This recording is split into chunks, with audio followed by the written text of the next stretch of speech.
സർപ്രൈസായിട്ട് ഈ കാറ് കാണിക്കുവാണ്. എല്ലാവരും ഞെട്ടിപ്പോകുകയോ സച്ചി കാറ് മേടിച്ചത് കാണുമ്പോഴേക്കും അത് രേവതി മേടിച്ചു കൊടുത്തതാണെന്നറിയുമ്പോൾ ചന്ദ്രയും എല്ലാവരും അങ്ങനെ ഞെട്ടി നിൽക്കുവാണ്.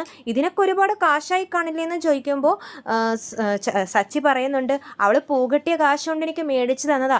പൂകെട്ടിയ കാശ് കൊണ്ടും കാറ് മേടിക്കാമെന്ന് എൻ്റെ ഭാര്യ തെളിയിച്ചില്ലേ. അപ്പോൾ സുധി കളിയാക്കുന്നുണ്ട്, അമ്മേ ഇത് പുതിയ കാറൊന്നല്ല, സെക്കൻഡ് ഹാൻഡ് കാറാ, കൂടിപ്പോയാൽ 3-4 ലക്ഷം വരുള്ളൂ എന്ന് പറയുമ്പോൾ സച്ചി പറയും, എൻ്റെ ഭാര്യ മലേഷ്യയിലായിരുന്നെങ്കിൽ എനിക്ക് 10 കോടിയുടെ കാറ് മേടിച്ചു തരുമായിരുന്നു. ഇപ്പോൾ എൻ്റെ ഭാര്യ സ്വന്തം കാശിന് അധ്വാനിച്ച് ഈ കാറ് മേടിച്ചു തന്നു.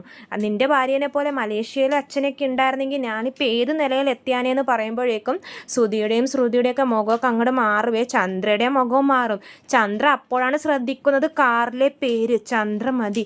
ചന്ദ്രക്ക് അത് കാണുമ്പോഴേക്കും സന്തോഷമാകുവേ. ചന്ദ്ര സച്ചി ഇങ്ങനെ സ്നേഹത്തോടെ നോക്കും. അപ്പോൾ സച്ചി പറയും,